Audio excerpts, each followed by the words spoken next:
قل هذه سبيلي أدعو إلى الله على بصيرة أنا ومن اتبعني وسبحان الله وما أنا من المشركين. بسم الله الرحمن الرحيم. الحمد لله والصلاة والسلام على رسول الله. اللهم وفقنا لما تحبه وترضاه، وبعد، فسلام الله عليكم ورحمته وبركاته.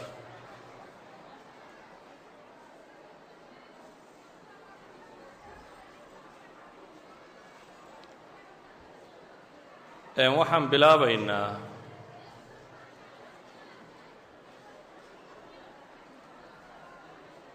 dariskii toddobaad ee ku saabsiisan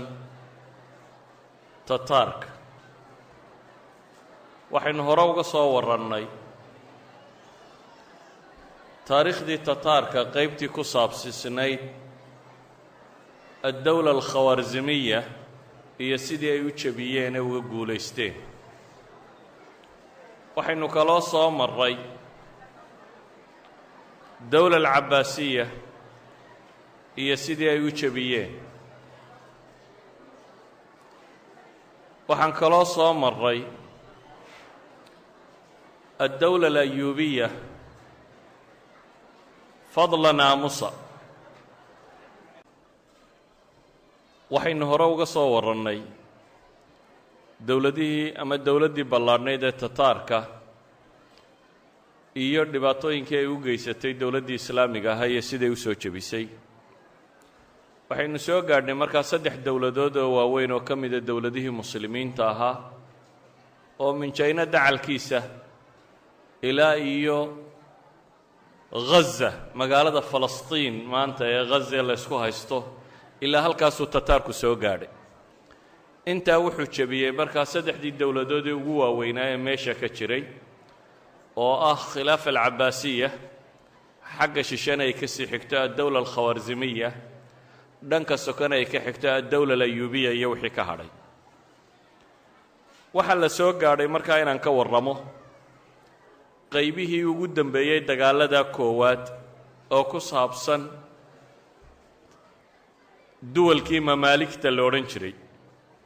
mamaaligtu waa dowlad masar ka dhalatay dabeetana ballaadhatay. dowladdaasi inta badan taariikhyahanada muslimiintii wax badan kama warramaan, waana laga yaabaa sababo badan inay jirto oo ay ka mid tahay siduu doctor raghib asarjani tilmaamayo casrigoodii oo tiro badatay dowladaha yaryar ee muslimiinta ahi oo qofka taariikhyahankaa ay ku dhib badan tahay inuu cusuurtaasi si fiican uga wada warrami karo. bale wuxuu tilmaamayaa maalan raghib asarjani wuxuu leeyahay almamaalik albaxriya, mamaaligta inta badan 2 qaybood baa loo qaybiyaa. dowladdii mamaaligta la odhan jiray 270 sannadood wax ku dhadhow bay talinaysay. qaybta hore waxaa la yidhaahdaa almamaalik albaxriya, waa qaybtooda labaadna waxaa la yidhahdaa almamaalik alburjiya. waxaan rajaynayaa inay 50 sulطaan wax dhaafay lahaayeen marka taariikhdaasi 200 iyo intaasaa la tilmaamo. qaybtan hore ee la yidhaahda almamaalik albaxriya waxa uu leeyahay doctor raghib asarjani waxay telinayeen 144 sannadood, laakiin waxaan rajaynayaa taarikhyahanada kale inay ku tilmaamaan 130 inay tahay, 136 meelaha taasaanay u dhowdahay. 648 bay bilaabmeen. koodii ugu dambeeyey wiilkii yaraa ee xaaji shacbaan la odhan jiray 684 ayaa kursiga laga riixay. dowladda almamaalik albaxriya la yidhaahdo ee 136 sannadood talinaysay, raghib asarjani wuxuu odhanaya ilaa 29 baa soo maray madaxa, laakiin taariikhyahano kaloo badani waxay tilmaamayaan inay 27 ahaayeen. haddii shajaratu dur islaantii maamulka bilowday haddii lagu darano iyana boqorad laga dhigana waa 28 bay noqonayaan. 29 ama 28 madaxda ah raghib asarjani wuxuu leeyahay 22 ka mid ah 12 waa la tobanna waa la dilay 12 waa la casilay. that means 22 nin oo madaxda ka mid ah ayaa 10 waa la dilay 12 waa la casilay. xataa dawladdii ka dambaysay almamaalik alburjiya kama fiicnayn iyaguba, waayo waxaad odhan kartaa 9 ka mid inkastoo ay wakhti dheer taliyeen oo 130 sannadood ku dhodhow, haddana 16 ka midi 9 sannadood bay xukumeen. 9 sano gudaheeda ayaa 16 sultaan isbedeleen. dawlat almamaalik maadaama salaatiinteeduna tiro badan tahay, taariikhyahanadu inta badan wax badan inaanay ka sheegin bay u badan tahay. mustashriqiinta iyagu maba jeclo oo dee nimankani 2 qarni ama 3 qarni wakhti ku dhodhow ayay labadii quwadood ee wakhtigaa muslimiinta ugu dhibta badnaaba hortaagnaayeen. dawladdan mamaaligta la yidhahdaa maxay kaga gedisantahay duwalkii aynu hore u soo marray? waxyaabo badan bay kaga gedisan yihiin. waa dawlad askareed, casaakir sooma maqashaan. waa dawlad askariyeed oo xoog lagu kala qaado madaxnimada, oo waxaanan sheegayo dhamme dil iyo madaxdoo la iska casilaydani waa inqilaabaad bay ku wada dhaceen. waa inqilaab caskari. marka inqilaabka ama waa la dilayay kan hore, ama waa la khalcinayo xabsigaa loo dirayay, ama waa la reebayay. siday ku bilaabmeen waxaan jeclay intaanan ka warramin dagaaladii ugu adkaa ay la galeen tataarka. waa nimankii jabiyey horta. tataar goobtii koowaad ee dib looga soo celiyo waa halkii ay iyagu ku hakiyeen, waqcatu cayni jaaluud. tataar dib hore uguma socon, intii dambaa markaa la ysku haystay iyo wixii dhib ka dhacay. nimankaasi tataarka soo jabiyey, haddaan taariikhdooda dib ugu noqonno, waayo waqcadda ka warrankeedu wuxuu ku xidhay inaynu duruufta fahmno. duruufta inaynu fahmnaana waxay keensanaysaa deriskeenna maanta oo dhammi inuu muqaddamo u bato. deriskan maanta ka warramay oo dhammi inuu muqaddama lihaada ilwaqca noqdo. muqaddamadani maxay ku saabsiisantahy? dawla alayuubiya horeynu u soo sheegnay 80 sannadood bay talinayeen. salaaxaddiin alayuubi 20 sannadood ayuu isagu noolaayoo maamulayay. markuu geeriyooday wuxuu ka tegey dawlad aad u ballaadhan oo masar iyo shaam iyo xijaas iyo yaman iyo libiya qayb ka mid ah iyo noobiyiinta, dhul aad u ballaadhan dawlad islaam oo ka talinaysu salaaxaddiin ka tegey. isla markaana uu xoreeyey bayt almaqdis. laakiin isagaa gadaashay raggii yimi, madaxnimadii baa la ysku dilay, waa la isinqilaabay, waa la kala riixday. 60 sannadood bay ayuubiyiintu gudahooda isdilayeen. ayuubiyiintaa 60ka sane isdilayey waxay u bateen inaanay xataa wax kastoo ay soo adeegsan karaan inay soo adeegsadaan. oo ayuubiyiinta qaybo ka mid ah waxay soo kaxaysteen crusadeskii ama dawladihii masiixiga ahaa ee muslimiinta la dagaalamayey ayay qaarkood soo taageersadeen, oo iyaga iyo kristan iyo muslim wada socdaa ku wada duulayay dawlad yaroo kaloo muslima. 60kaa sannadood ee dambe 10kii u dambeeyey aan wax ka tilmaamno markaa. laga soo bilaabo 637kii masar dawladdeedii waxaa qabsaday ninkii la odhan jiray almelik الصaalix najmaddiin ayuub. almelik الصaalix najmaddiin ayuub oo ay taariikhyahanadu ku tiriyaan inuu ka mid yahay dadyowgii ugu fadli badnaa bacda salaaxaddiin dawla alayuubiya wixii soo maray. ninkan iyo nimankii ay isku reerka ahaayeen ee iyana shaam iyo meelaha kale ka talinayay, falastiin qaybo ka mid iyo dhulkaa ka talinayey, waxaa dhex maray dagaallo waxoogaaya. 641kii markay taariikhdu marayso, yacnii 4 sano ama 5 sano meelaha markuu xukumka haystay kadib, ayay ayuubiyiintii shaam degganaa isu tageen. dabeetana nasaarada ama kristanka qayb ka midana taxaaluf bay la samaysteen. waxay ku heshiiyeen in lagu wada duulo masar, oo masar la qabsado, oo boqorkaas la yidhaahdo najmuddiin ayuub dawladda laga rido, muqaabilkeedana nimanka nasaareed in la siiyo bayt almaqdis inay qaataan. bayt almaqdis baanu ka tanaasulaynaa, laakiin masar nala qabta bay lagu heshiiyey. ninka la yidhaahdo najmaddiin ayuub wuxuu isku dayay inuu isdifaaco ciidankiisa oo wato nimankii ugu caansanaa mamaaligta oo la yidhaahdo ruknadiin bebris alqaa'id ruknadiin bebris albunduqdaariy ninkii la odhan jiray uu hoggaaminayo ayay dagaal wada galeen isagoo ninkaasi la socda maadaama ciidankiisu yaraana wuxuu isku dayey inuu adeegsado ciidamo culammada qaarkood ay ku yidhaahdaan murtasiqa bay ahaayeen mercenaries calooshooda u shaqayshayaal qoladan calooshooda u shaqayshayaasha lagu sheegayaa waa dowla alkhawaarzimiya dowladdii xoogga badnayd ee markii horeba tataarka daandaansatay ee muddada ay tataarka isdilayeen ee beriga fog ka talinaysay dowladdaa ciidamadeedii jabay qaybo ka mid ah firdhadkii soo galay masar iyo shaam iyo meelaha kan laakiin waa niman jananna ah casaakira xirfad caskareed leh xirfaddoodii caskariyeed bay ku baacmushtareeyeen markaa ninkan najmudiin oo ayuubiyiintii kale reer shaam iyo ay isu soo bahaysteen nimankii kristanka ahaa ee baytulmaqdis loo ballan qaaday wuxuu dareemay in laga xoog badan yahay dabeetana wuxuu adeegsaday nimankaa murtasiqada ah buu ciidankiisi ku soo darsaday 642 hijriyadu ayaa waxaa dhacay mowqaca loo yaqaano mowqacatu ghaza oo labadaa xilfi wadaag najmudiin oo murtasiqada ayuubiyiinta murtasiqadaasi khawaarzimiyiintaana wata askartaasi calooshooda shaqshaqeeshta iyo ciidankii nasaarada iyo ayuubiyiinta oo wada socdaa dagaalkaa ku kulmay dagaalkaasi alqaa'id bibrus si xooggan buu uga guulaystay xulafadiina waa la jebiyey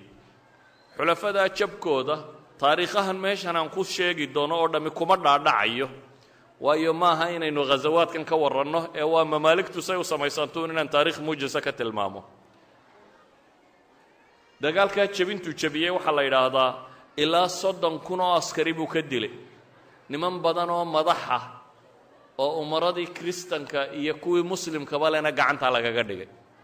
xulafadaana xoog baa loo jebiyey wuxuu u arkay najmudiin inay fursad tahay maadaama uu madax badanna qabqabtay oo ayuubiyiin iyo kristanba ka mid ah ciidankoodiina in badan uu ka laayay oo 30,000 oo askari ciidan gaadhaya uu ka takhallusay wuxuu u arkay inay fursad tahay dabeetana inuu baytulmaqdis xoreeyo oo shaam qabsado oo kuba dara buu u arkay awalatiisaa duulimaad lagu ahaa wuu soo socday wuxuu xoreeyey baytulmaqdis 643 hijriyada ayuu xoreeyey maalintaas siduu u xoreeyey gacanta gaalada waxay dib ugu noqotay 1917 November 16 ciidanka ingiriisku markuu galay iyadoo weliba ay yidhaahdaan sababtu ku galay waxay ahayd bay qaarkood sheegaan khiyaano macruufa uu sameeyey mustafa kamal ataturki turkiga ka talinaya dowla cilmaaniya dhisi doona dagaalkii koowaaduna dunida ayaa gaal dambe oo cagaa soo geliyay ugu xigtay siduu u xoreeyey ninkaasi loo yaqaano najmudiin ayuub 643 hijriyada wuu sii waday magaalooyin dhulkana iminka haysato israa'iil ka mid ah oo casqalaan iyo magaalo tabariya la yidhaahdo dhulkaas buu xoreeyey isagoo meel fiican marinaya ayaa maadaama ciidamada la socda ay niman murtasiqo ahaayeen niman calooshooda oo shaqaystayaala ahaayeen umaradii ayuubiyiintan qolo ka mid ah ayaa lacag ka badan lacagtuu odaygani siinaya u ballan qaaday dabeetana dagaalkii bay kaga baxeen kadibna isagaabay ka hor yimaadeenoo way la dagaalameen halkaas waqacadaa wixii ka dambeeyey waxaa bilaabmatay waxaan aynu hadda ku soconno ee ah nimanka mamaaligta la yidhaahdaa sidii ay ku yimaadeen natiijadii dagaalkaasi waxay noqotay najmudiin almelik saalix najmudiin ayuub inuu qaato fikradda ah ciidan dambe oo murtasiqo calooshoodu shaqaystaayana inaanu kaxaysanin ee ciidan walaaga daacad isaga waa inuu helo ciidan lacagta daacad u ah inaanay ciidan noqonayn buu arkay kadib wuxuu bilaabay halkii khawaarzimiyiinta inuu ku bedelo niman la yidhaahda mamaaliik. su-aashu waxa weeyaan haddaba man hum ulmamaaliik? waxaynu ka warrami doonnaa dowlad mamaaliikii hogaaminaya oo tataarka jebiyey. fikradday ku timina waa tatan. maxaa la yidhaahdaa markaa mamaaliigta? aslu luga alcarabiya mamaaliik waa jamcu mamluuk. mamluukuna waa raqiiq ama cabd, waa addoon. siiba addoonka addoonnimo isaga la soo qabsaday ee aan aabbihii iyo hooyadii addoommo ahaan jirin. ka aabbihii iyo hooyadii iyagoo addoonnimada ku dhashay kaa qin baa la yidhaahdaa cabdigaas. waa fuqahadu kan ay qinka ku tilmaamaan. amaa kan isagaa la addoonsaday oo addoonsiga dagaallo lagu soo qabsaday aabbihii iyo hooyadii may ahayn. laakiin taariikhda islaamiga ah erayga af carabigaee guud ma aha ee mamaaliik haddaad maqasho inta badan taariikhda islaamiga waxay ku caanbaxeen niman asalkoodu addoomma ahaa oo ciidamada la qorto, ciidamo marka dambe u noqda dowladda tan. kuwaasaa mamaaliik erayga la yidhaahdo ku caanbaxay. goormay bilaabmeen? wakhtigan may bilaabmin, ka hor bay bilaabmeen. imaamu tabari raxmat ullaahi calayh wuxuu soo aroorinayaa fii taariikhi wuxuu ku soo aroorinayaa ciddii ugu horraysay ee adeegsata ciidan addoomma ah inay ahayd wakhtigii dowla alumawiya. siiba nasar ibnu sayaar ninkii la odhan jiray markuu talinayey waa waaligii khuraasaan. khuraasaan waa eeraan waqooyigeeda, afghanistaan waqooyigeeda ilaa taajikistan meelahaasi. intaa waaligii ama govarnarkii ama barasaabkii uga talinayey dowla alumawiya oo nasar ibnu sayaar la yidhaahdo ayaa ahaa bay yidhahdeen ninkii ugu horraysay mamaalik qorta oo 1000 askari oo mamluuk u qortay. dabeetana ciidan hub buu siiyey, ciidan uu ku dagaalgalu noqday. laakiin aakhirkii isaga iyo ciidankiisiiba waa la jebiyey. dowla alcabaasiya wakhtigeedii siiba wakhtigii ay telinayeen labadii nin ee midna ma'muun loo odhan jiray midna muctasim loo odhan jiray oo ah 198 ilaa 227 ayay labadaa nin ee walaalaha ay telinayeen. nimankaasaa waxay bilaabeen inay askar badan qortaan. waayo cahdigii dowla alcabaasiya waxay bilaabeen laba qowmiyadood inay dowladnimada ka fogeeyaan. nimanka carbeed iyo nimanka beersheeniska ah, labadaa dowladoodba inay dowladnimada ka fogeeyaan si aan xukunka iyaga cidi ugu soo hungurayn. maadaama ay labadan bulshood rabeen inay ciidannimada ka fogeeyaan, waa inay keensadaan ciidamo kale oo markaa dowladdii muslimiinta ahayd ciidan u noqota. waxay bilaabeen inay guutooyin askar ah oo addoommahaasi suuqa baac mushtarka laga soo iibsado inay soo ururiyaan. siiba almuctasim bilaahigaasi waxay idhahdaan ciidamadiisa addoommaha dhowr iyo 10,000 bay gaadheen. bale baqhdaad markay qaadi weydeen dadkiiba ay suuqyada ku cidhiidhiyeen ayuu wuxuu u sameeyey magaalo caan ah oo isaga iyo ciidankiisuna ay degaan. waa magaalada la yidhahdo sura man ra'a, yacni magaaladan asamraa iminka la yidhahdo ee ciraaq ku taalla ee baqhdaad u dhow. asalka magaaladan waxaa loo sameeyey ciidankaas in la dejiyo. waa qalcaadkii iyo meeshii uu dejiyey ciidankan, isna boqortooyadiisii buu rartay, meeshaasuu degey. waxay u noqotay markaa ciidamadiisii oo atraak u badan qoomiyaddan turkiga la yidhaahdo oo uu isyidhi aad dowladnimada kaga xoraysid carabtan iyo maxaa beershiyaankan iyo dadkan. laakiin nasiib darra isna muu xorayn karine 20 sannadood kadib markay ciidankii qabsadeen iyo jannanadii iyo wixii, boqorradiiba waxay noqdeen lucbo gacantooda ku jira. mid ay dilaan iyo mid ay casilaan bay iyana ka dhigeen aakhirkoodii. oo siiba mutawakil markay dileen 247 wixii ka dambeeyey. mamaaligtu wakhtigaa markaa laga soo bilaabo iyo wixii ka dambeeyey waxay noqdeen ciidan cusub oo ku soo biiray dowladihii muslimiinta ah. duwal ila taabika maqashaan fulana taabika taabik. ataabigtani waa ata iyo bik la ysku daray. labadan eray ee af turkiga ah ata waa bimacna alab bay yidhahdeen walmurabbi bikuna isaguna waxay ku tilmaamaan inuu yahay alamiir yacni waa dhasha umarada dadkii tababarayay ataabigtaasi waa nimanka taariikhda caanka ku ah ee markii dambe duwal ilatraaf xukumay ragga taqaaniin xataa dawla layuubiya raggay ka soo bilaabatay cimaadadiin zinki iyo nimankaasi duwal ilataabik bay ahaayeen markaan soo duuduubo ciidankan mamaaligta la yidhaahda oo intooda ugu badan waxaa laga keenay meeshan la yidhaha maa waraa'i nahr nahru jiixoon aynu hore usoo tilmaamnay waa webiga kala qaybiya dhanna turkmanistan iyo afghanistan dhanka kalena taajik iyo uzbekistan webiga dhex mara waxaa ka dambeeyay taariikhyahanadu maa waraa'a nahr ku tilmaami jireen halkaas baa laga keeni jiray cunsurkan turkiga la yidhaahdo atractani cunsurkaasi meeshay degaanka u lahaayeen waa meeshaa waana manطaqo dagaalku ku badnaa bay ahayd dad gaalo u badan samraqanda iyo farqaana iyo khawaarzim iyo magaalooyinka muslimiinta baa la keeni jiray waa la kala gadan jiray saalix alayuub ninkan aynu rabno ee ciidanka cusub samaystay muxuu soo kordhiyey isagu wuxuu bilaabay fikradaha hore ka gedisan oo ah inaanu nin weyn askari qoranin wuxuu bilaabay isagu inuu carruurta iibsado carruurta yaryare suuqaa lagu iibinayo inuu soo gato carruurtaa markuu soo gatana inuu u tababarto ciidamadii ama dadkii la iibin jiray waagaa ugu badnaa horta dad asalkoodu turkiya ugu badnaa inkastoo laga helayay armeniyiin kuwa ah mongolians laftooda kuwa ah iyo yurubtan indhaa buluugale qaar ahba saqaalibada nimankii la odhan jiray yurubtan bari dee intaa waa laga xoog batay muslimiintu dhulkay qabsadeen bay ka mid ahayd waa la kala gadan jiray iyagana waxaasoo dhan oo la ysku daro ayaa waxay noqdeen cunsurka ugu badan ee caddaanka ah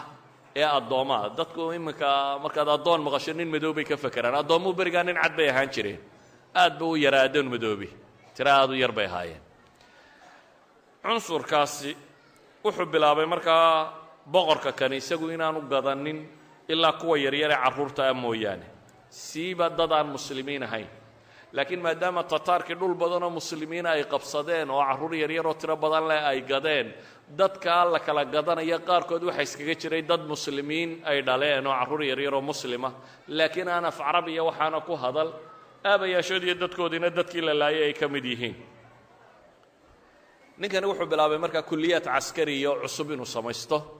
oo lagu tababaro ciidamadiisaa yaryar ciidamadani waa carruurta tan inta aanay sinulbuluuq gaadhin qaangaadh inta aanay noqonin kow waxay yidhaahdaan waxaa loo dhigaa af carabiga markay bartaan baa waxaa la baraa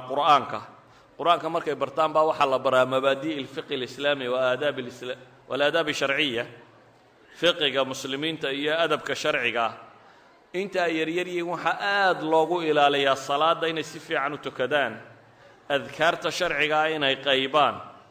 ninka mu'adibka ama mucallinkee taraingaraynaya hadduu khata yar ku arko wuxuu isku dayaa inuu tambiihiyo ilaa xad ciqaabaadka qaarkood la mariyo carruurtaasi waxay kortaa markaa iyagoo carruur yaryar oo muslimiinah oo islaamka jecel oo aqoon badan oo fiqiyana wata oo agtooda culammada iyo cilmigu ku weyn yahay waa culammada qaar baa waxay idhahdaan waa sababihi casrulmamaaliik ay u soo baxeen culammada maanta ugu caansan dunida alafdaadka taqaaniin waa cusurtii mamaaligta raggii wax bartay yaa ka mid ah imaamu nawowi ibnu taymiya ibnu اlqayim ibnu jamaaca imaamu dahabi ibnu kahiir almaqrizi culamadan caanka ee taariikhdaa ku taqaaniin waa casri اlmamaaliik casrigii nimanka ka nahda cilmiya baa faaftay baa la yidhaahdaa ibnu qudaama almaqdasi waxaasoo dhamme waa casri اlmamaaliik raggii noolaa saalix alayuubi markuu dadkan uu diinta iyo af carabigiiyo waxan baro ee ay soo gaadhaan qaangaadhka ayaa waxaa bilaabata alkulliya alcaskariya markaas waxaa loo bilaabaa in la baro dagaalanka qaabka loo dagaalamo iyo askarinimo rasmiya iyo funuunta dagaalkaee kale nooca ah fardafuulka gamuunka ridistiisa seefta iyo ku dagaalankeeda mahaaraadka caskariga oo dhan baa markaa loo bilaabaa 3 shay baa la baraa marka kanna qaab dagaaleedka iyo sida loo dagaalamo iyo riyaada alquwa albadaniya iyo jidhka in loo dhiso iyo in la baro adkaysiga iyo mashaaqa iyo dhibta inuu adkaysan karaan yacni waxaa lagu yaqaanaa askari ayay galaan kuliyadda caskariga ee askarinimada loo tarengareeyey markay dhammaystaan darajo saddexaad baa la geeyaa haddana darajada tan waa saraakiisha meesha laga soo saaro markay halkan soo gaadhaan waxaa la baraa umuur alqiyaada leadership maamul hoggaamin iyo maamul iyo khudadka caskariga ee istraatiijiga sida loo dejiyo mushkilaadka waaweyna caskariga hadday ku qabsadaan iyo sida loo xallilo iyo umuurta adag oo dhan sida loola dhaqmo yacni marka kan waxaa laga dhigaa qaada inay noqdaan hoggaamiyeyaal jananno iyo wixii u dhadhow inay soo baxaan asal markaa waxa u noqotay mamaaligtan aynu ka warrami doonnaa waa niman min carruurnimadoodii ilaa iyo jananno iyo umaro intay ka gaadhayeen tadriib ku filan la siiyey hadduu yahay mid diineed iyo hadduu yahay mid military iyo hadduu yahay mid maamul intaba waa rag soo qaatay xadkaa markay soo gaadhaan waxaa bilaabma nidaamu rutubkooda sida loo dallacsiinayo qaar firaq caskariya maamula oo dee xidigle labaale saddexle jan waxaa yaryar noqda qaar kor loo qaado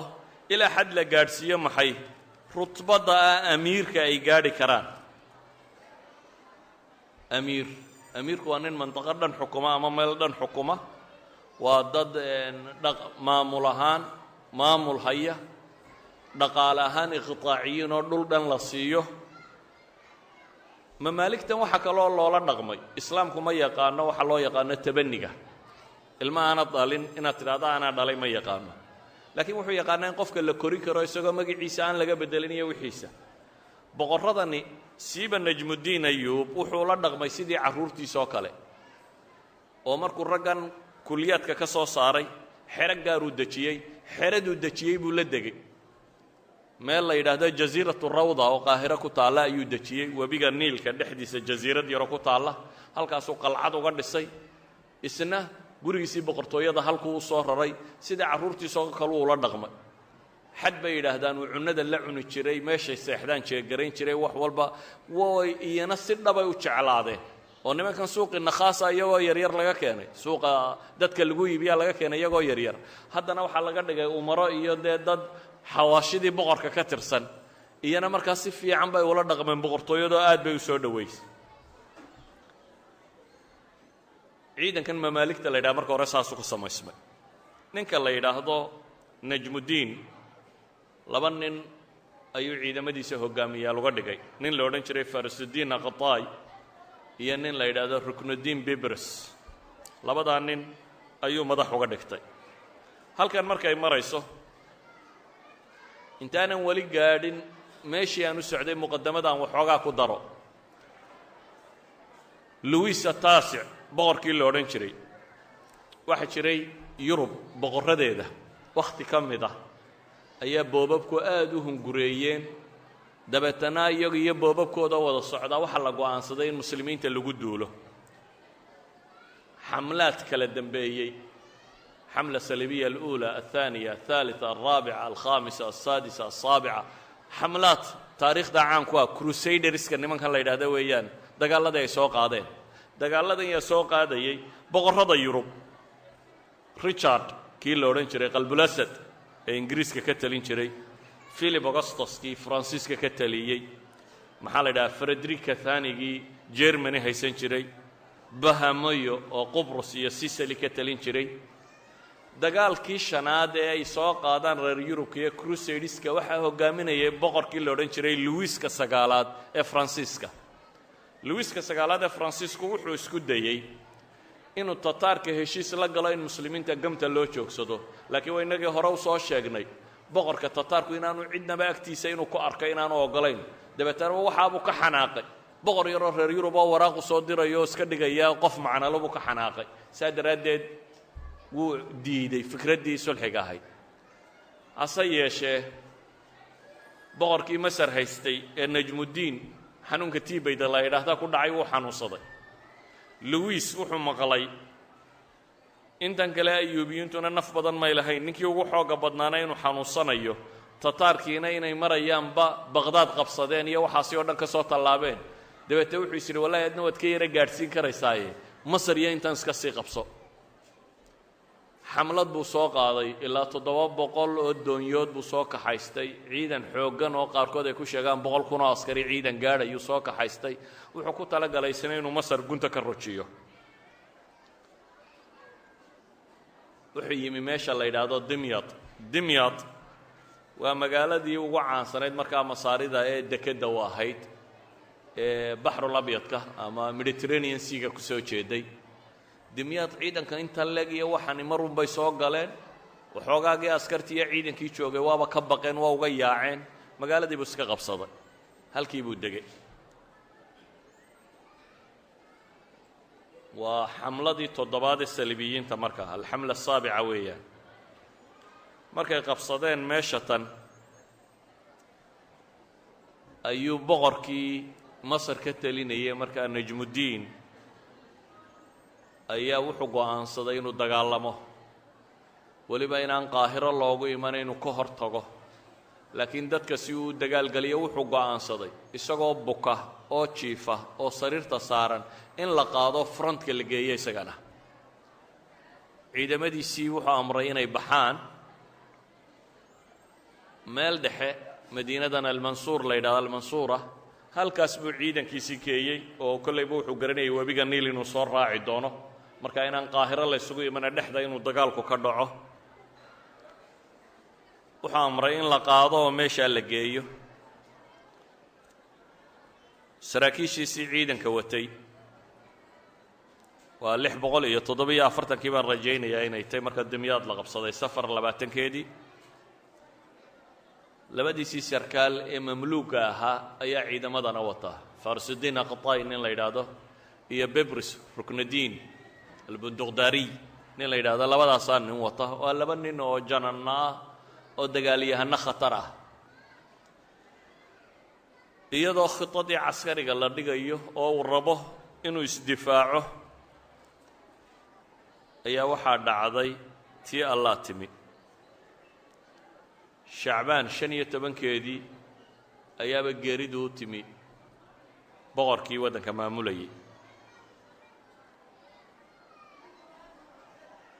waa nin boqoroo saalixa buu ahaabaa lagu tilmaamaa isagu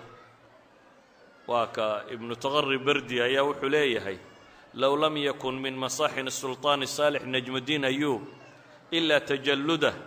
cinda muqaabalati اlcaduwi biاlmansuura wahuwa bitilka اlamraad almuzmina wamowtiha cala اljihaadi waاdabi can اlmuslimiina lakafaahu dalik ma kana asbarah waأغzara maru'atah wuxuu leeyahy ninkan adkaysigiisii iyo dagaalu jooggiisii uu muslimiinta isku dayay inuu dagaal geliyo iyo sabarbadnidiisii ayaa ku filan buu tilmaamayaa ilaahay baa og inay ku filantahiyo in kale ninkani wuxuu ahaa nin saalixa say taarikhyahanadu ku tilmaamaan musiibadii mar qura waxaa dhacday musiibada dadkii muslimiinta oo ah magaaladii horena in laga qabsaday dagaalkiina inuu mukadhadhow yahay geesh xooggan oo boqortooya wadataana inuu soo socdo boqorkii muslimiinta u talinayay dagaalka soo geliyeyna inuu dhintay weliba nasiib darrada joogtee kale markaasi say dadku u arkayaanna waxa weeyaan ciddii dhaxli lahayd ee boqortooyada qabsan lahaydna lama hayo boqorku markaa wuxuu qabaa gabadh shajaratu dur la yidhaahdo gabadha tani iyana waa mamluukad kale waa turkiyadna dadka badh baa yidhahaa dadka badhna armiiniyad bay ahaayeen baa la yidhahaa waa gabadh uu suuqa ka soo iibsaday kadibna uu xoreeyey kadibna uu guursaday inan bay u dhashay inankiina wuu dhintay gabadhaa shajaratu dur oo mamluukadiyana ah ayuu qabaa la socota laakiin waxay ku sheegaan gabadha tani gabadh aad u caqli badan bay ahayd bay yidhaahdaan waa iron womankii soo maray taariikhaha muslimiintay ka mid tahay gabadha tani waxay go'aansatay inaanay geerida boqorka sheegin ay qariso oo waxay tidhi dhakhaatiirtii baa waxay u diidday in cidi u soo gasho amarkaasay bixisay dhakhaatiirtiisii baa waxay amartay bay tidhi inaan cidi u soo gelin wiil uu dhalay ninka kani oo aanay isku fiicnaan jirin aabbihii aanay iskuba fiicnayn oo tuuraan shaah la yidhaahdo oo ka taliya magaalo yaroo xisnu kayfa la yidhaahdo. xisnu kayfa waa magaalo turkiga koonfurta bariya turkiga ku taalla, waa webigan dajlabaa mara, ilaa hadda waa magaalo jirta. xisnu kayfa meeshaa la yidhaahdo ayuu ninkani boqor yar ka ahayoo ka talinayey. kaasay farriin u dirtay, ay leedahay aabbahaa dhimay, kursigii boqortooyaduna wuu bannaan yahay, xaalad khatarana waa lagu jiraa, dhaqso u kaalayo na soo gaadh. waxay kaloo u yeedhay labadii janan ee ciidanka hoggaaminayey, waxay ku tidhi war boqorkii dhimay, dad kasta in loo sheego diyaar uma yihi, ninkaasaanu farriin diroo imanaya, dadka ha la dagaalgeliyo, dagaalka si fiican u maamula. labadan jananna waxay qaateen bal wax waliba horta ha dhacaan inay dagaalka galaan oo aan dadku jabin. sidii baa lagu heshiiyey. waxaa dhacday waqacadda taariikhda muslimiinta caanka ku ah ee la yidhaahdo mowqicati almansuura, magaalada mansuura la yidhahdo ee masar ku taalla ayay ka dhacday 4 dilqacda 647. macraka xooggan baa dhex martay nimankii nasaarada ahaa iyo muslimiintii, laakiin waxay ku guulaysteen bixawli illaahi wa quwatih inay jebiyaan ciidankii uu watay luwiis ataasic khaarij almansuura. waa la jebiyey. waxoogaa ciidamo boqorku nin ka soo horreeyey oo ay taarikhyahanada qaarkood yidhaahdaan guushuu rabay inuu keligii qaato luwiiska uu ka soo degdegay. wax kasta ha noqoto, tafaasiisha kama warramayo. waa la jebiyey. haddana 10 maalmood kadib bay haddana hujuum kale ku qaadeen. luwiis hujuumkii kale wuu iska dhiciyey, wuu soo celiyey. halkaa markay marayso ayaa waxaa yimi tawraan shaah. xukumkii baa loo caleema saaray. dabeetana dadkii muslimiintana waxoogaa nasri horena waa heleen, boqorkiina waa yimi, waa ku farxeen. dagaal cusub baa la takhdiidiyey. waa dagaallada ugu waaweynaa ee muslimiintu galaan baa lagu tilmaamaa mid ka mid ah. 2 bilood kadib madiina farskuur la yidhaahdo oo iyana masar ku taalla, berigaa hore tuulo yar bay ahaan jirtay oo shaarix shaam yaa la yidhaha, mise shaarix saam magacaynkaasi ay lahayd. meeshaas ayaa dagaalkii kale ka dhacay. dagaalkaa nimankii masiixiyiinta ahaa guntaa laga jaray, ilaa iyo boqorkii faransiiska waa la qabta. boqorka laftiisaa gacanta lagu dhigay. kadibna shuruud adag ayuu ku xidhay boqorka. wuxuu yidhi waan ku sii daynaya. boqorkii waa la soo qabtay. ra-iisul wasaarihii ama wasiirkii ugu weynaa gurigiisa fakhrudiin ibraahim baa lagu xidhay. kadibna heshiis baa lala galay. heshiisku qodobo adag baa ku jira. waxaa la yidhi 1 800 kun oo diinaar oo dahaba ayaad bixinaysaa. 800 kun oo diinaar ee dahabka ah nusna haddaad kaash u dhigaysaa, nusna wakhti soo socdaad bixinaysaa.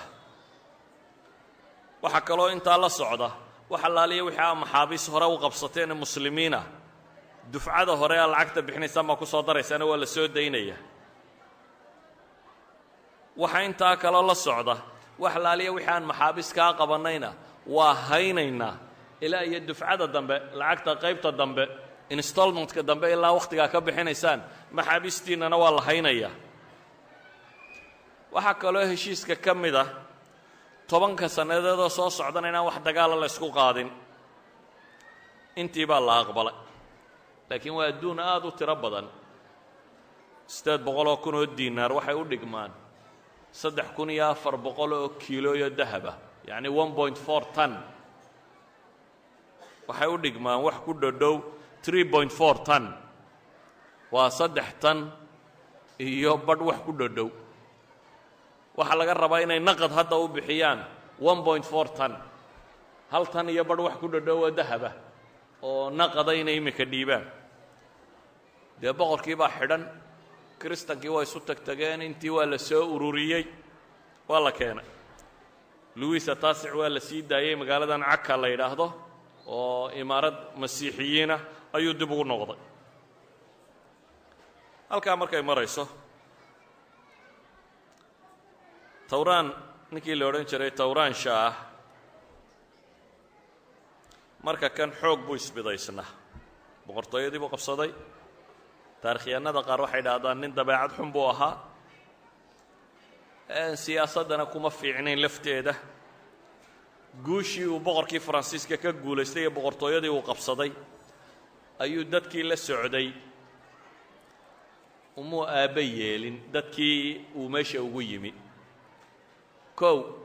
islaantii boqoradda ahaa ee ku sintay meesha ee waxaas oo wanaagga u gashay wuxuu yidhi lacagtii aabbahay baad qarisay imikadaa waa inaad soo saartaa hantidii aabbahay haddii kale waa kaa takhallusaya aad buu ugu hanjabay baa la yidhi nimankii guulahan waaweyn geystay ee casaakirta ahaa ee mamaaligta ahaana wuu iska ilduufiyey ama mas-uuliyaadkoodii buu wax ka qaadqaaday waxoogaa ciidana uu kala yimi xaggaase uu watay ayuu rutabkii sare iyo meelihii sare ku taxday waxaa bilaabmay in la kala shakiyo markaa nimankii mamaaligta ahaa way ka shakiyeen ninka kan iyo dhaqankuu wado islaanta lafteediina way shakiday dabeetana waaba la shiray waar maxaynu yeellaa waxaaba la go'aamiyey waar isaga laftiisa aan diloo ka takhallusin hayna dhaafee waxaa caana taariikh ilmamaaliik masaladan baynu sharxi doonnaa waa innagii soo tilmaamnay markaynu duuduub ahaan sheegaynay 10 ka midana in la dilay boqorradii mamaaligta ee saalixiyada weliba qura 12 ka midana in la inqilaabay nimankan agtooda dilku wuu ku fududa sababtu waxay doontaa ha noqoto waa niman askarinimo ku soo koray dil iyo waxaan lagu traingareeyey waa dhan tarbiyada caskarigu waa tarbiya jaafa waa niman dilku wax badan la sii ahayn waa niman askarigu wuxuu yaqaanaa umuurta in la xasmiyo waa baasha hal la kala gooye ma diblomacy badan iyo siyaasad badan oo inta badan dadka lagu sii wadwado kuma fiicna waa niman haddana u arkay waxay dhahdaan mamaaligta taariikhdooda waxay caan ku noqdeen alqatlu bishaki aw binnawaaya mar hadduu cadow ninkuu yaro noqdo aad ka shakidana inaad ka takhallustaa inay ku habboon tahay waana niman dee min dhallinyaronimada carruurnimadoodiiba askarinimadan lagu bilaabay markaa ninku hadduu isagoo dhallinyaro askarinimada galo qaabkanoo ku weynaado caqliya caskarabay uu yeeshaa inta badan oo ah inuu wax walba xooggaas uu ku taliyo sanad fiqiya ama sharciya ma jiro sheegaya boqorka manaasib kaa qaaday ama kaasoo yaro horjeestay ama caynkan in lagu dilaa ma jiro laakiin waxay u arkeen inay ninkan ka takhallusaan go'aankaasay qaateen dabeetana ninkan odayga ah waa dileen waa laga takhallusay 7 maalmoodba kadib maalintii uu ka yimi xisnu kiifa showgeeridunbaa buu soo socday tala uma soconin 7 casho kadib isagana waxa lagu daray fii acdaadi almafquudiin waa la dilay weliba dilkiisu dil aad u adag buu ahaa waxay dhahdaan wuxuu dhintay jariixan hariiqan xariiqan bay dhahdaan aw maxruuqan waxay sheegaan in la dilay nabarka warankay ku dhufteen wuu dhaawacmay markuu dhaawacmay buu ka cararay markaasuu minaarad fuulay minaaraddii bay dab ku shideen markaasuu ku gubtay bay yidhaahdeen wuu ka booday webiga niil buu isku tuuray markaasuu ku dhintay deeta waxay yidhaahdaan jariixan isagoo ah dhaawaca oo gubtay oo haftay buu dhintay bay yidhaahdaan kadibna meeshii baa loo tashaday maxaa la samaynayaa marka halkan waxaa ka bilaabantay war cusub labadii kooxood ee shajaratu dir iyo nimankii askarta ha way iswaafaqeen laakiin meeshii firaaq siyaasiya yimi maxaa la samaynaya waxay bilaabeen in dowlad cusub la dhiso oo weliba dowladdaasi ay islaantu madaxu noqoto waa fikrad aad u jadiida halkan dowlatulmamaalik baan markaa ka bilaabaynaa mamaaligtan taariikhda intii aynu naqaanee hore dowlado badan baa adeegsaday oo طولونيينta nimankii la odhan jiray oo dowla alkhshiidiya oo dowla alfaatimiya oo dowlaadka qaarkood 400 kun oo askari bay wateen khshiidiyiintii oo kale 400 kun oo askari oo mamluuka buu haystay xoraastiisoo quraa 8 kun ahaan jirtay laakiin dowladaha hore la yaqaanoo dhan mamaaligtu kursiga sare may hungurayn jireen ee kolba boqorkii meesha qabsada bay dee taageeri jireen hadda waxaabay isweydiiyeen war meeshan nin ayuubiyoo dhaxlayaa ma joogo kii yimina waatana waa laga takhallusay bal kursiga maynu inaguba isku dayna bay isweydiiyeen maxaaba uun maalinba nin boqoro loo saaraya maynu inaguba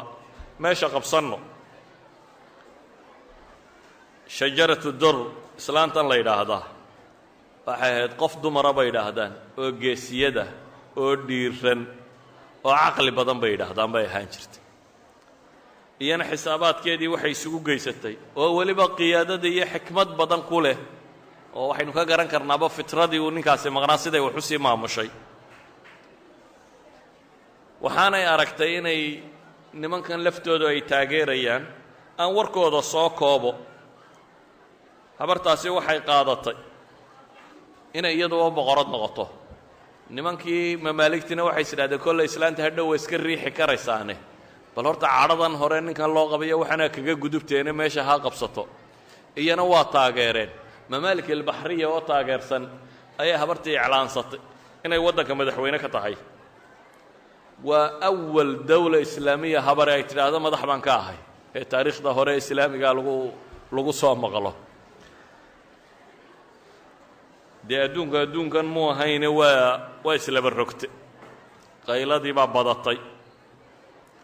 dabeetana magacyo badan bay la baxday waxaa caan ahaan jirtay boqorradu inay laqab la baxaan magac bay la bixi jireen waxay la baxday malikat almuslimiin alsaalixiya boqorraddii muslimiinta ee saalixiyada ahayd saalixadu waa almelika asaalix najmuddiin bay u nisbo sheegaysa odageedii dhintay laakiin lama aqbalin markaasay haddana ka beddesho waxay tidhi malikat almuslimiin alsaalixiya waalidatu sulطaan khaliil amiir almu'miniin kii yaraaya ay dhashee dhintay ayay isna magaciisa meesha ku soo dartay haddana waxay aragtay baa la yidhi inaan la aqbalaynin markaasay haddana sii kordhisay waxay la baxday laqaba malikat almuslimiin almustacsimiya alsaalixiya waalidatu sulطaan khaliil amiir almu'miniin boqortooyadii islaamiga ahayd ee baqdaad ka jirtay waa intii aanay weli dhicin ayay u nisbo sheegato mustacsimi bay sheegatay anigu amiirad yaroo meel haysataan ahayd dee khaliifadii guud mayhi bay rabtaa inay tidhaahdo laakiin warkaasi ma u egyahay war ay aqbalayaan muslimiintii waagaasi noolay warkaa lama aqbalin mudaharaaddaa ku kacay magaaladii baa buuqu badatay markaasay istidhidi yaanu dabaddu warka u bixin oo magaalooyinkii muslimiinta hore albaabo laga galay lahaan jireen albaabaday dadka ku xidho waxay istidhi bal tuulooyinka warkan iyuu gaadhina hala joojiyo laakiin wakhtiga kani ma ahayn wakhti dumar wax hungareeyo dee beriguu noolaa raggii ragga ahna u ahaa sulطaan alculamaa baa joogaa ciزadiin ibnu cabdisalaam ninkii la odhan jiray ee baayic ilmuluuk boqorrada iibiyey sulطaan ibnu alculamaa iyo rag la midaba manaabiirta u baxay dabeetana islaantii xaalkii wuu u sugmi waayey boqorkii ay isku magac dartay ee mustacsimkii haystay baqdaadna isna ma aqbalin habar baa madaxe ee waraaq buu soo diray waraaqda uu soo diray isaguna wuxuu ku soo qoray in kaanat الrijaalu qad cudimat cindakum faaclimuuna xataa nusayira ilaykum rajula masar buu yidhi reer masarow haddii meeshii nin rag laga waayey ii soo sheegaa nin idiin soo diree buu yidhi boqorkiina waraaqdaasuu soo diray taasi waxay abuurtay markaa inaanay u suurtagal ahayn islaantan inay wax xukunto haatan waxay qaadatay haddaba fikrad kale inay magaca ka daadegto laakiin ay xagga dambe wax ka maamusho. waxay istidhi nimaad xukumi karto oo magac nineed wata laakiin xiniya adigu aad u sido kaa meesha kaan ba istidhi oo un nimanka xooga badan leh wax maamulo kuwa ka weeco. waxay aqbashay markaa inay ka tanaasusho. iyay uga tanaasulaysaa nimaan caa'ilad xooggan lahayn ayuubiyiinta iyo waxaa maaha nin mamaaligtan ka tirsan. weliba dee mamaaligtu isku mid maaha. farisidiin aqطaa'i iyo bibris iyo ragay xukumi karto maaha. janannadii waaweynaaye meesha joogay. markaa waxay damcday kuwaana inay ka weecato. nimaan aad markaa caan u ahayn laakiin mamaalik albaxriya ka tirsan oo ciزadiin aybak la yidhaahdo oo asalkiisii horena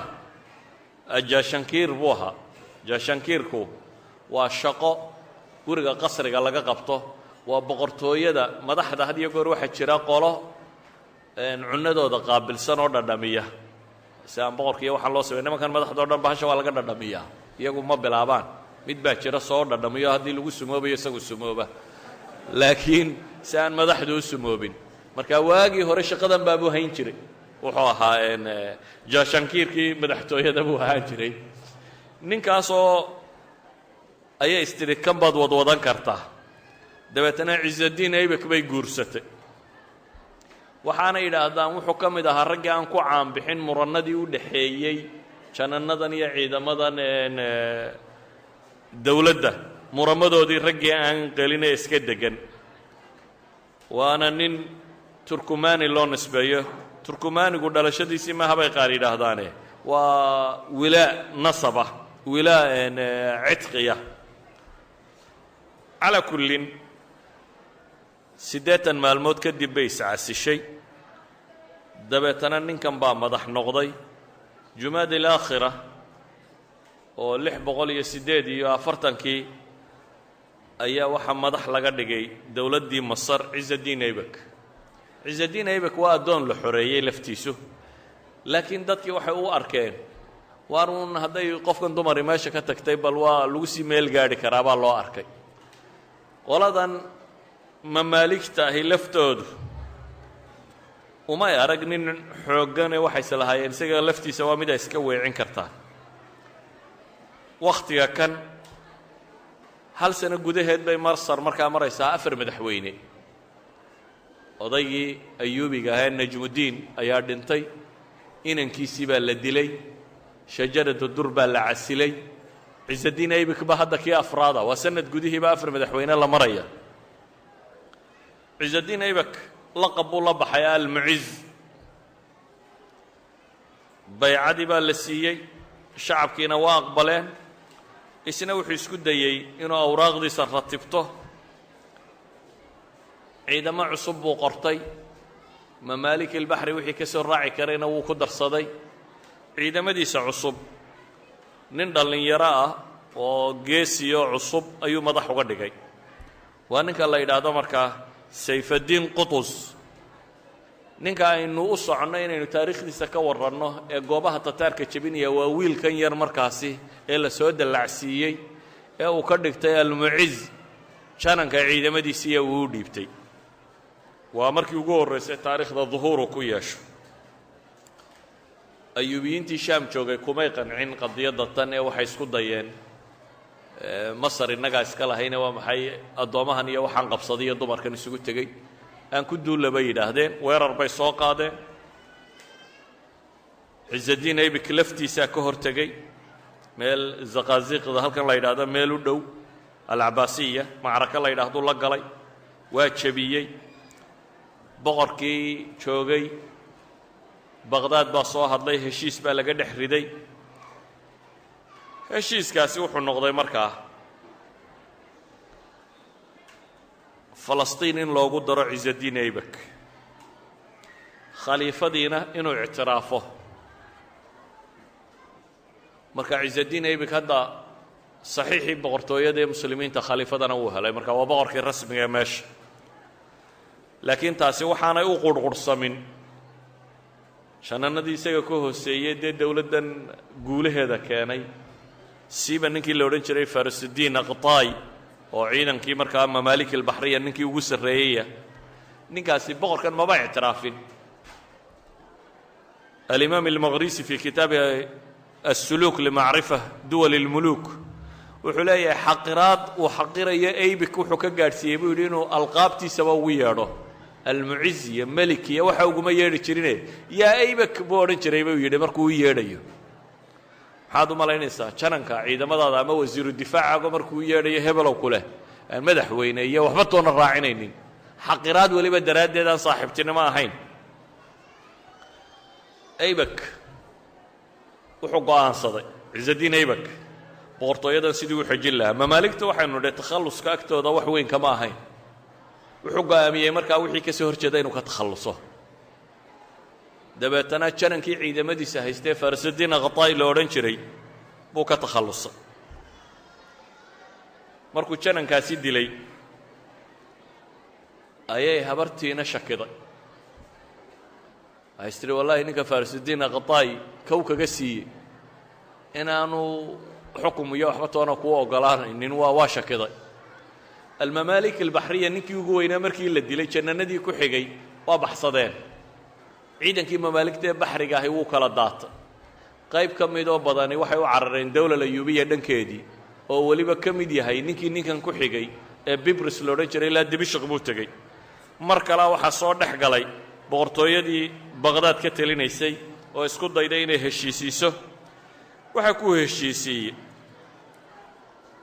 mamaaligtan baxriga ee shakiday ama yaacday inuu falastiin dejiyo ghaza inuu dejiyo isaguna boqorkii meesha haystay inuu noqdo dagaaladan laga soo maamulayo dhanka kanna in laga daayo halkaa markay arrintu marayso oo ninkii uu meeshii xejistay ayuu damcay inuu sii xejisto si looba ictiraafo boqor ka mida boqorradii ayuubiyiinta ayuu xidhiidh la sameeyey waxaanu ka dalbaday inuu inantiisa siiyo waa ninkii la odhan jiray badrudiin lu'lu aynu inta badan soo marray muusil haysto oo aan nimanka fiican ka mid ahayn ee tataarka ku xidhaa buu ka mid ahaa kaasuu inantiisa dalbaday islaantii aynu xikmadda iyo caqliga badan ku sheegaynay markay arrintan maqashay caqligiiba wuu ka tego hinaasaa qaaday dabeetana waxay go'aansatay iyana inay ciizuddiin aybak disho wixii dhacayaaba ha dhacaane igan boqorka ee odaygeeda ah inay ka takhallusto ficlan waa sidii wax la heshiiye iska dhigtay waa u yimi ciidan bay meel ugu qarisay tafaasiil waxba geli maaye iyana isagii bay ka takhallustay ciizuddiin aybakna markaa waa la dilay meesha waxaa la soo dilay baynu idhi tawraan shaah waa la dilay shajaratu dur waa la casilay ciizuddiin aybak oo ka dambeeyey waa la dilay farisudiin aqtaay waa la soo dilay imikana ciizuddiin baa takhalluskiisii taagan yihi janankii ciidamadiisa sayfaddiin qutus ninkii la odhan jiray ayaa meeshii dib u qabsaday inan yarow ciizuddiin aybak dhalay oo cali la yidhaahdo wiil yaroon weli qaan gaadhinba buu kursigii saaray habartiina wuu soo qabtay habartii waxaa lagu xukumay in la dilo taarikhyahanadu waxay dhahdaan malaa mamaaligta wakhtigoodii waa taqudha ee dilka xaq mudatay in la dilo laakiin ariiqaday u dileen baa iyana fool xumayd islaan kale oo uu qabay odaygan la dilay ciizuddiin aybak oo inankan iminka boqorka laga dhigay dhashay ayaa arrinkeedii lagu wareejiyey islaana walba ka hinaasasanayd oo boqorka ka qaaday ayaa la yidhi la wareeg islaantaasaa la wareegtay iyana intay jaariyadihii u shaqaynayay hablihii u shaqaynayay isugu yeedho halka ku xidhxidhay ayay tidhi kab ku dila kabahan qaraafiicda la yidhaahdo kabaa jiray loox laga samayn jiro qabaabiib la yidhaahdo oo maas yarra dusha lagaga dhejin jiray looxa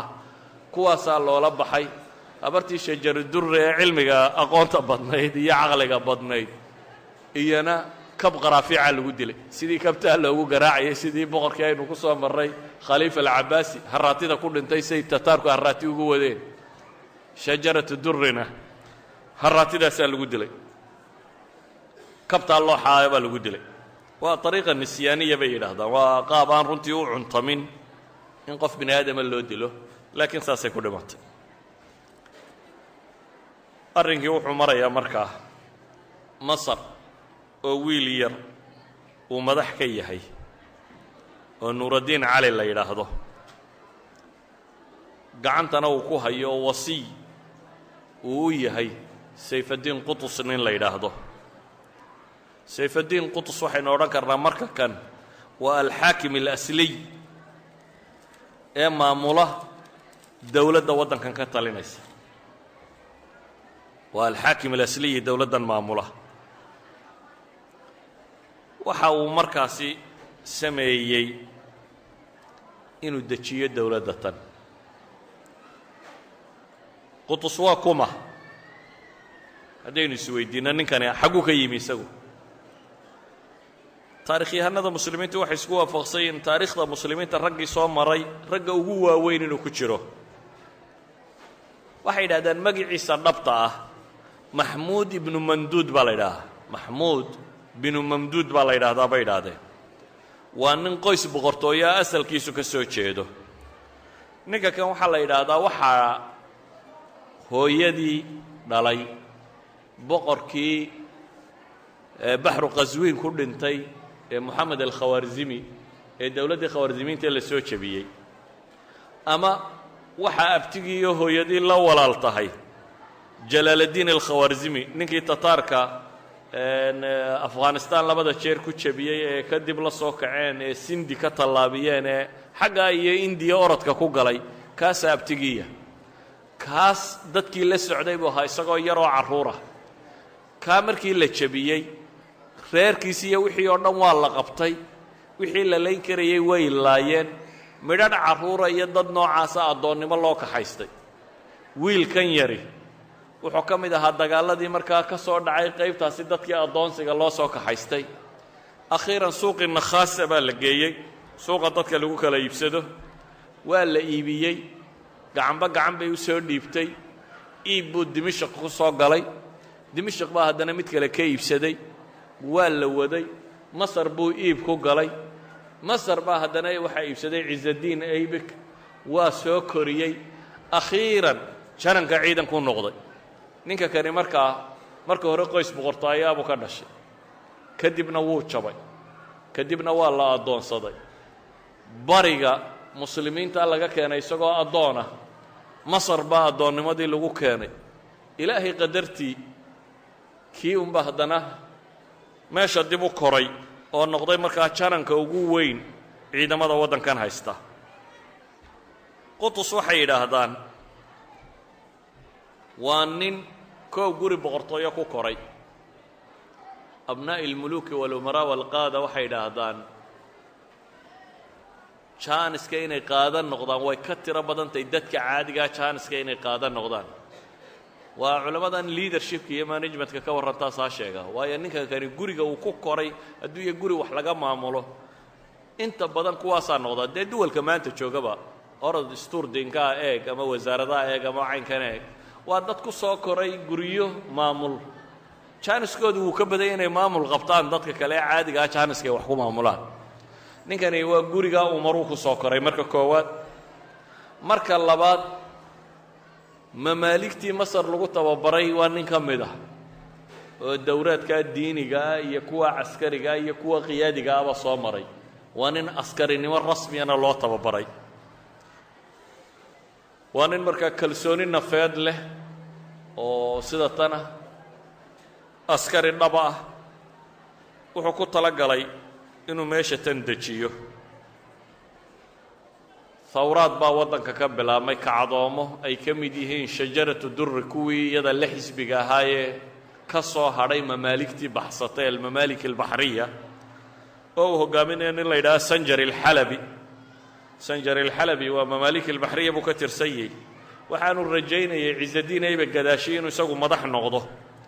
laakiin waatan wiilka yar la saaray dabeetana dhaqdhaqaaq milatariya hawrad buu sameeyey qutus baa qabtay oo wuu xidhay wixii kale ee rabshado wadoo dhan wax carara iyo wax la xidhay bay noqdeen mamaalik albaxriya waxoogaa ka soo hadhay qaybo ka midi dib bay u yaaceen ayuubiyiintii nin ka mid ah oo muqiisudiin camar la yidhaahdo aynu hore u soo marray markaynu ka warramaynay dowla ayuubiya.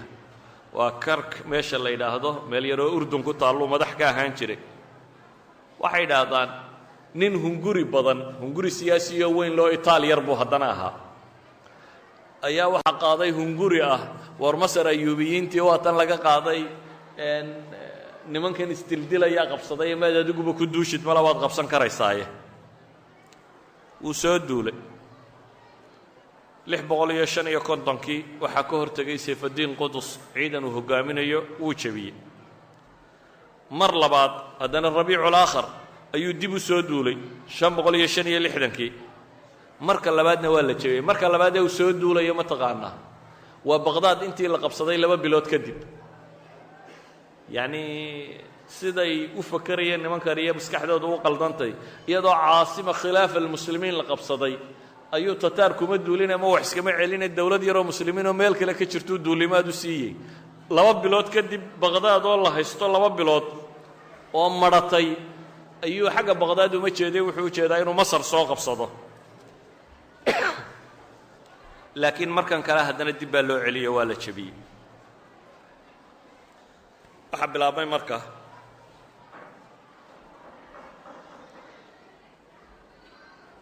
wiil yaroo masar haysta iyo ninka qutus la yidhaahdo ficlan taliyaa rasmigaa ah iyo holaaka oo dagaalkii soo wada oo shaam iyo dhulkaa inteeda badan soo qabsaday oo markaa xalab maraya. halkaa markuu marayo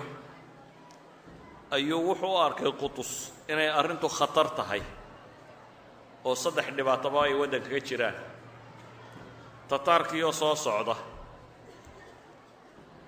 iyo mamaalik albaxriya oo hawraad wada oo gudaha casaakirtii rasmiga ee dowladdu lahayd oo inqilaabba isku daydeeya, iyo ayuubiyiintii iyo shaam oo mar walba soo socda oo soo dagaalgelaya. wuxuu arkay meeshu inay u baahan tahay maamul rasmiya, inanka yarina inaanu wax maamulaynin. markaa kadib bay yidhaahdaan markuu rag badan la tashaday wuxuu go'aansaday wiilkan yarna ee magacuyaalkaana inuu meesha ka duwo, dabeetana uu meesha si rasmiya u qabsado. sayfaddiin qutus 24kii dilqacda 657kii ayuu markaasi masar qabsaday. markuu masar qabsaday wuxuu bilaabay dagaal ah inuu u diyaargaroobo tataar sidii uu u jebin lahaa. caqligan yare hoose inqilaabaadkan iyo waxaana sidii looga bixi lahaa, inuu musaalaxa raadiyo, ayuubiyiinta la heshiiyo, mamaalik albaxriya la heshiiyo, siyaasa alkhaarijiya waddanka uu dhiso, maxaa la yidhaahdaa xataa kristankii haystay tuulooyinka tirada badan leh ee dagaalladan soo qaaday inuu la heshiiyo, inuu isku dayo dagaalkiisa inuu ku wajaho tataar waxa dadka ka soo hadhay ama kristan ha ahaadaan ama muslim ha ahaadaan si kastoo loo col yahay inuu heshiisye la geli doono. waxaan isku dayi doonnaa markaa dariska dambe inaan ka bilowno tataarkii oo duulimaadkoodii soo wada iyo qutus oo qabsaday magaalada masar iyo dagaalkii caynu jaaluud siduu ugu diyaar garoobay. maantana aan halkaas kaga joojiyo. wasalaamu calaykum waraxmat ullah.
وليس